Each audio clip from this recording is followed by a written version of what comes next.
Hi, good evening. My name's Matt Daly, and I'm a local poet and the curator of a Poetry Apothecary, an exhibit that's on display here at Center for the Arts through the end of July. Poetry Apothecary is a collaborative collection of original poems and visual artwork made by local poets and artists who acknowledge the power of poetry to serve as a balm, a poultice, a splint, a placebo, a treatment, a remedy, a prescription, and perhaps even a cure for what ails us. This evening's co-presented by the Center for the Arts and Jackson Hole Writers. And we'd love to thank the crew here at the Center for making this event possible from the center stage in front of an empty theater due to the global pandemic, but intended for our audience out wherever you are to enjoy at home or in other places safely. So a Poetry Apothecary was actually proposed long before COVID-19 had appeared in our lives. But still, at the time we were thinking about this exhibition, it felt like there was a lot that was in need of healing, which has only been augmented in the months since. So if you're watching this live stream, I hope that you're someone who feels and understands how the creative energy that we put into both making and also experiencing art in all of its forms helps us to heal and thrive. It's really the goal of the exhibition. We seek out art and the artful use of language in times of need, and we're definitely in need. And so tonight, I like to think of it as just a reaching out and an offering to help everyone heal and thrive. So how this evening's short poetry reading is going to go is that we've invited several doctors and healthcare professionals to read a few poems that we would, and the invitation was to ask to prescribe as a remedy. So poems that they would prescribe as a remedy. And we've also invited a musician, Mimi Schofield, to set the tone for the reading and to help us close the evening out, because music, like poetry and other art forms, can also be a remedy for what ails us. And I'll be emceeing, so my second job, is to introduce Mimi Schofield. Growing up in a musical family led Mimi to take up the violin at age 4. She's the founder of JHSO, a community string orchestra, and String Lake Ensemble, a professional performing group. Mimi's also a member of Slip and the Jigs, an Irish Celtic bluegrass band, and Mimi's been a violinist with the Idaho Falls Symphony Orchestra for over 20 years, and the Wyoming Symphony Orchestra for 5 years. Mimi.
Mimi, thank you so much. Our first reader this evening is Dr. David Schlimm. Dr. Schlimm pioneered travel medicine research and is the co-author with Chokyamine Rinpoche of Medicine and Compassion, a book that offers advice from a Tibetan Buddhist Lama on methods of training in compassion for healthcare professionals. Dr. Schlimm. Thank you, Matt. So I'm going to read a poem by William Butler Yeats, one of the greatest of the Irish poets, Nobel laureate. And it's over 100 years old, which shows him the timelessness of trying to craft our feelings and emotions into something that we can call art. This particular poem deals with art and beauty and love, three of the major themes that are dealt with in poetry. And the theme is the difficulty of working with these three things. It's called Adam's Curse. We sat together at one summer's end, that beautiful, mild woman, your close friend, and you and I, and talked of poetry. I said, a line will take us hours maybe, yet if it does not seem a moment's thought, our stitching and unstitching has been naught. Better go down upon your marrow bones and scrub a kitchen pavement, or break bones like an old pauper in all kinds of weather, for to articulate sweet sounds together is to work harder than all of these, and yet be thought an idler by the noisy set of bankers, schoolmasters, and clergymen the martyrs call the world. And thereupon, that beautiful, mild woman, for whose sake there's many a one shall find out all heartache, on finding that her voice is sweet and low, replied, to be born woman is to know, although they do not talk of it at school, that we must labor to be beautiful. I said, it's certain there's no fine thing since Adam's fall, but needs much laboring. There have been lovers who thought love should be so much compounded of high courtesy that they would sigh and quote with learned looks precedents out of beautiful old books. Yet now it seems an idle trade enough. We sat, grown quiet at the name of love. We saw the last embers of daylight die, and in the trembling blue-green of the sky, a moon, worn as if it had been a shell, washed by time's waters as they rose and fell about the stars and broke in days and years. I had a thought, for no one's but your ears, that you were beautiful, and that I strove to love you in the old highway of love, that it had all seemed happy, and yet we'd grown as weary-hearted as that hollow moon.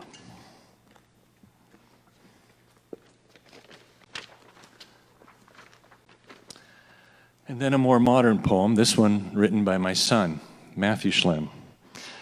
And I think it shows how the effect of poetry, of trying to mold something into metaphors, something into some kind of crafted meaning out of a painful experience. It's called The Knot. Untie the knot. Look at its cinch points. Look at its tension. You tied it a long time ago to keep something held down, to keep something from drifting away. But now it's just a knot, hard against time, heavy and stiff. Knotted things get pushed away, tossed aside. Sometimes we just cut above and below them. But a knot, bound upon itself, tightens and constricts. It seems to know only one direction, until it doesn't. A knot held gently reveals itself. Beneath the tension, a knot is just rope. A tie that binds, till you said knot. Untie the knot. Thank you.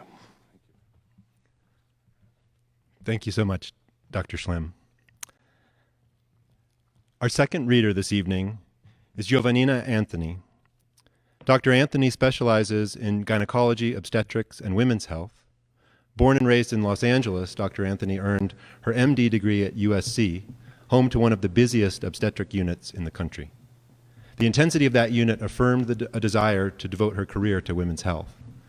She completed her residency in OBGYN at the Harvard Medical School, teaching hospitals in Boston.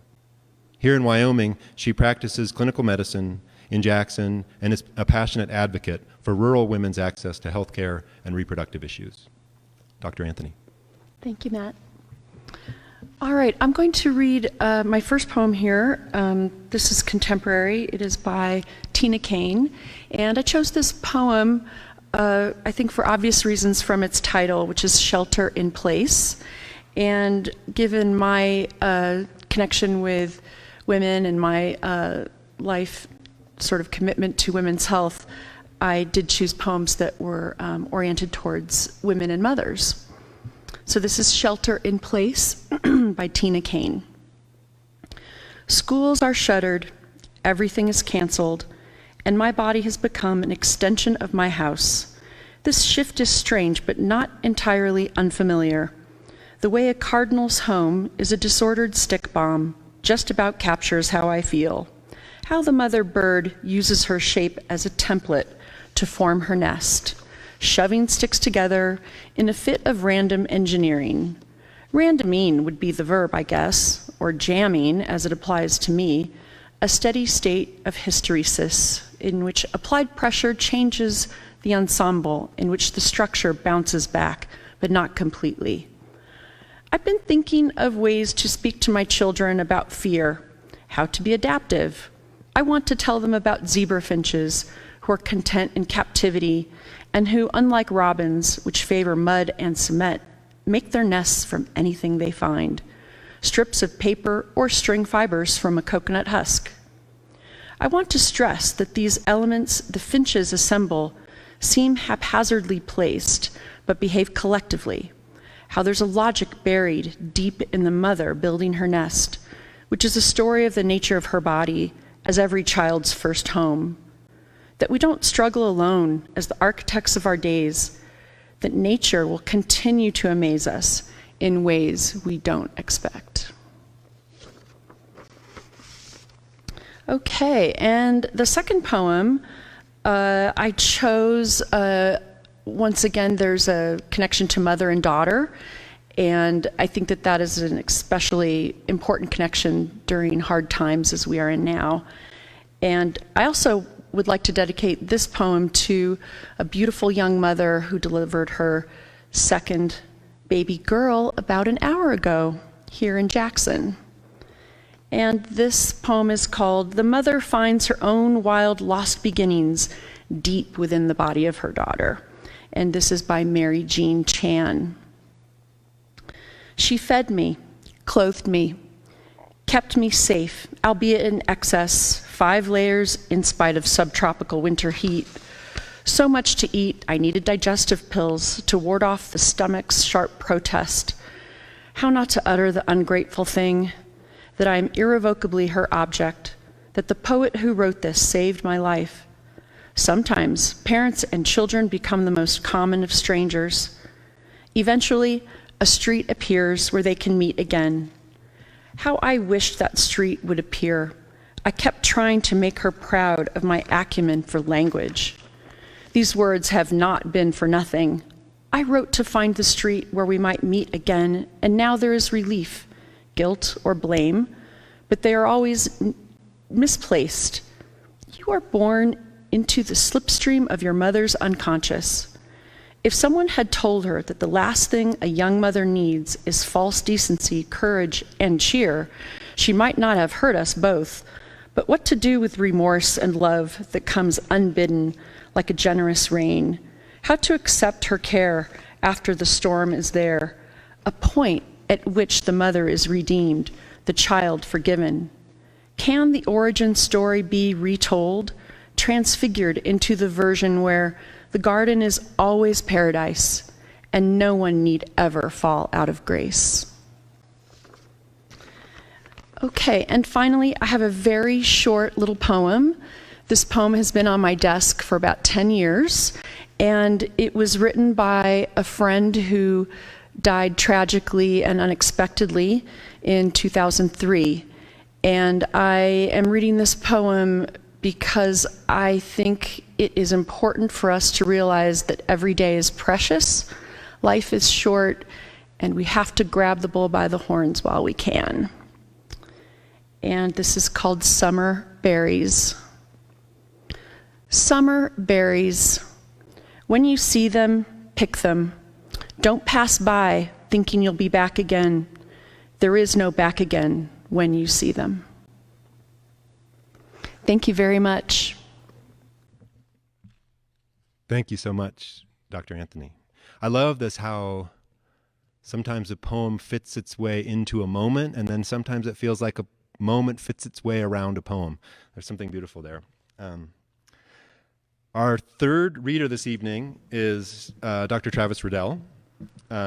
Raised in the San Francisco Bay Area, Dr. Riddell earned his Bachelor's of Science from Stanford University in Environmental Science. He received his MD and Master's in Public Health from Oregon Health and Science University and completed his pediatric internship and residency at the Boston Combined Residency Program in Pediatrics. Dr. Riddell took over ownership of Jackson Pediatrics from Drs. Little and Ridgway in January of 2014 and is the Teton County Health Officer. Dr. Riddell. Thank you, Matt. Good evening. Tonight I'm going to read a poem by the American poet Ada Limon, written in 2017. I'll allow it to speak for itself this evening. Its title is Instructions on Not Giving Up. More than the fuchsia funnels breaking out of the crabapple tree, more than the neighbor's almost obscene display of cherry limbs shoving their cotton candy-colored blossoms to the slate sky of spring rains. It's the greening of the trees that really gets to me. When all the shock of white and taffy, the world's baubles and trinkets, leave the pavement strewn with the confetti of their aftermath, the leaves come. Patient, plodding, a green skin growing over whatever winter did to us. A return to the state, the strange idea of continuous living, despite the mess of us, the hurt, the empty. Fine then, I'll take it, the tree seems to say. A new slick leaf unfurling like a fist into an open palm. I'll take it all. Thank you. Thank you, Dr. Riddell. I think that's a poem that I'll go back to many times for solace. Our fourth and final reader for the evening is Daniela Peterson. Daniela Peterson is the founder of La Familia Counseling, where she provides counseling services in her native Spanish, addressing her clients' unique language and cultural needs. In 2007, Daniela was given the Starfish Thrower Award from the Wyoming Department of Health for creating the first Spanish-speaking substance abuse outpatient treatment program in the state of Wyoming. And in 2014, Daniela was recognized by the Division of Victims of the state of Wyoming for her outstanding work with victims of abuse. Daniela. The first poem I'm going to read, it's going to be in Spanish, my native language. And this is for the Spanish-speaking audience. This poem is really important. It was written by my father, and he was an amazing writer. And it talks about having an open mind and open heart for healing. Untitled. Ábrete corazón, ábrete sentimiento, ábrete entendimiento. Deja a un lado la razón y deja brillar el sol. Escondido en tu interior, ábrete memoria antigua, escondida en la tierra, en las plantas, en el aire. Recuerda lo que aprendiste, bajo agua, bajo fuego, hace ya mucho tiempo. Ya es hora, ya es hora.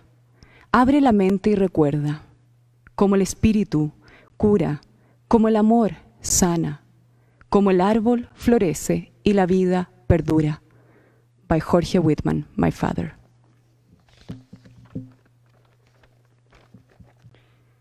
This poem was written by one of my classmates whenever we were in college, and this is by Rodrigo Elizalde.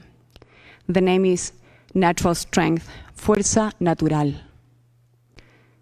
And this talks about how you can find your inner strength to overcome any mental health issue in life. Fuerza natural. Yo voy avanzando con la fuerza natural. Naturaleza dentro de mí es mi grande y única verdad. Existe en mi interior el poder natural. Yo soy naturaleza, vida y fuerza ancestral. La salud y el amor es mi fuerza natural. De las estrellas viene viajando la conciencia universal. Cantan grillos y hormigas, los volcanes y la tempestad. Fuego, agua, aire y tierra es la fuerza natural. Existe dentro de mí naturaleza, fuerza universal, poder divino, en las raíces de nuestra vida de humanidad. Yo voy avanzando con la fuerza natural.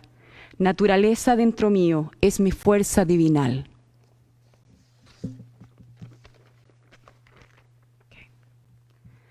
So now the next poem was by Aaron Hansen. This is a poem that whenever I read it the first time, I thought about this fits so well to someone that has been struggling with trauma. Holding on and letting go. I was the type of person that held onto things too tight, unable to release my grip when it no longer felt right. And although it gave me blisters and my fingers would all ache, I always thought that holding on was worth the pain it takes. I used to think in losing things, I would lose a part of me too. That slowly I would become someone my heart no longer knew. Then one day, something happened. I dropped what I had once held dear. But my soul became much lighter instead of filled with fear. And I taught my heart that some things aren't meant to last for long. They arrive to teach you lessons, and they continue on. You don't have to cling to people who no longer make you smile, or do something you've come to hate if it isn't worth your while. That sometimes the thing you're fighting for isn't worth the cost, and not everything you ever lose is bound to be a loss. And this is the last poem. This poem is about every girl in our world. Whenever I read this, I was thinking about my daughter and every daughter, every girl that we see every day struggling. A poem for our daughters by Potter and Bloom. You're not your age, nor the size of clothes you wear. You're not a weight or the color of your hair. You're not your name or the dimples in your cheeks. You're all the books you read and all the words you speak. You are your croaky morning voice and the smiles you try to hide. You are the sweetness in your laughter and every tear you have cried. You are the songs you sing so loudly when you know you're all alone. You are the places that you've been to and the one that you call home. You're the things that you believe in and the people that you love. You're the photos in your bedroom and the future you dream of. You're made of so much beauty, but it seems that you forgot when you decided that you were defined by all the things you're not. This is by Aaron Hansen. Thank you so much, Daniela. Thank you. That concludes our reading for this evening. I did want to give a big thanks to our readers and to the poets who wrote the poems that they read. I also wanted to express some real gratitude to the local poets and artists who contributed to a poetry apothecary. And most of all, thanks to all of you for joining us. Genuinely hope you feel better after hearing these poems. I do. And I hope also this was very much the energy behind the exhibition, and I hope it's here tonight, that maybe sometime tonight or in the morning, first thing, if you're like me, in the dark, you'll take a moment to write your own poem that can serve as a prescription or a curative for something that ails you or for something that ails someone you know. One of the great powers of poetry, I think, is to do this.